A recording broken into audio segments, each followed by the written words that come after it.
So I'm here with Paul Tobin, and I have a limited amount of time. There's so much that you've done, sir, and I wanted to focus on The Witcher, and then maybe play around with it a little bit. I know there's only so much you can tell us now about what you're doing with Aliens and Predator, but for The Witcher, I wanted to maybe play around with the writing process and ask you to start to jump off the character of The Witcher. Geralt is a quiet. There's a quiet strength to him. He's reliable, but he's maybe like a little bit like a Clint Eastwood character. Yeah, But I didn't even think of Clint Eastwood. Just to give somebody a reference point. The thing about this writing is it's so fun, and I love these things that you do. These little gems where you have him do he's in conversations, and you jump into a conversation and then you jump out of it. He's like always joking. I love those touches. Thank you. And I don't want to reveal too much for the casual reader, because you'll have to come and purchase this book when it comes out in trade paperback. I don't know, I'm just playing around. I thought maybe this could be like an interesting jumping off point. This is the first time we see Marta, who is the mystery woman who causes so much mischief. And just this panel here, does this maybe inspired something to talk about and how you write your script and what you give the artist to work with? Well, I try to, I break down everything by panel, and I'm a very visual person. I try not to step on the artist's toes, because if you give too many directions, then they'll feel cloistered. And it's actually one of the big things with writing for me is getting to know the artist more. Because some guys, if you say, I would like to see this, well, with some guys you should almost say, like during the course of this page, I would like to see these things happen at about this pace. And I'm a little more comfortable doing panel by panel breakdown. When I work with like my wife Colleen Coover on BANDETTE, I give very precise things because she likes to know exactly. And Joe and I, we work pretty straight with a panel by panel breakdown.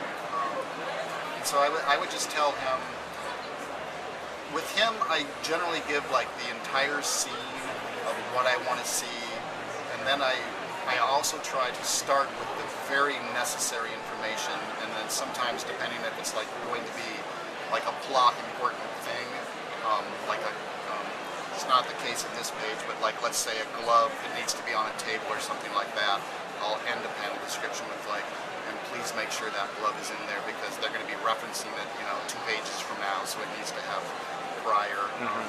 And especially do that with persons, because sometimes you'll be writing and you'll realize that like on page 7 you've said, and then she takes this out of her purse, then you need to go back to page 1 and say, by the way, she has a purse, so that they don't get 7 pages in and go, Tobin, I hate you now.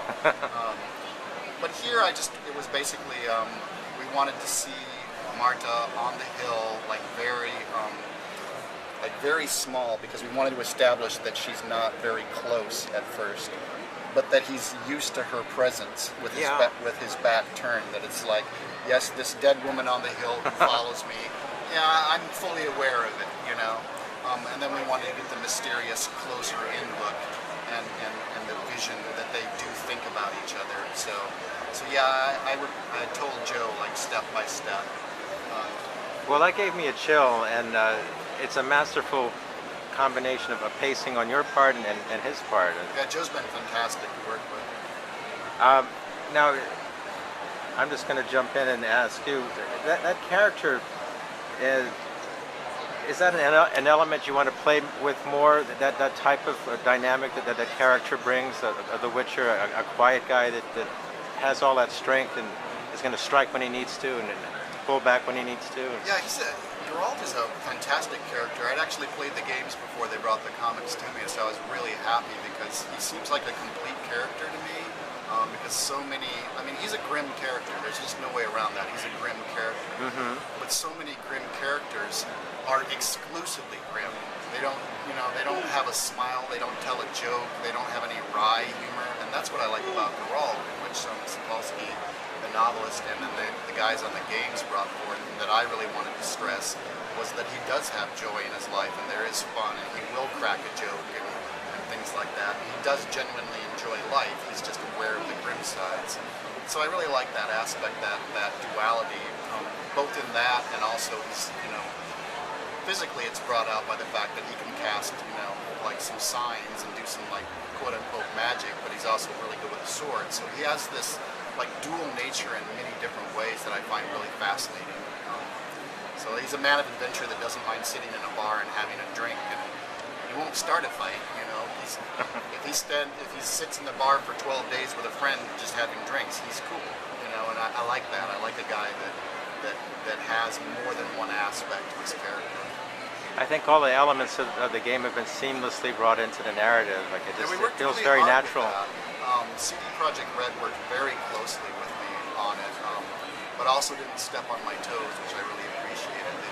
They've been very good to say this is the type of stuff, and then we just like shepherd it together. We've worked pretty flawlessly together, I think, unless there are flaws that I don't notice, in which case, But yeah, I finally met the guys this weekend at the convention, and we got along. We knew we would get along great, and we did. The mansion is a character in itself, of course, and it made me think a little bit of House of Leaves by Mark Z. Danielewski. Is that something that was in your mind? Yeah, to a certain degree, like things like that, that and like the Winchester Mansion and things like that. But yeah, that whole flavor of a house that, as you say, it is a personality and a character in itself. We specifically didn't map out the house. I usually like to map territories just so I know it's like this and that.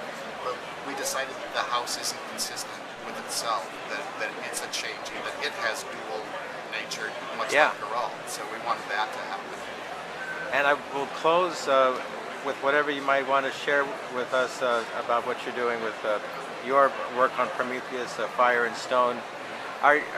So you write your part of it, and then are you like a lead writer working with other writers, or how does it work? The way that we did it, editor Scott Alley chose all the writers. There's me on Prometheus, Chris Roberson on Alien, Josh Williamson on Predator, and Chris Sabala on Aliens vs. Predator.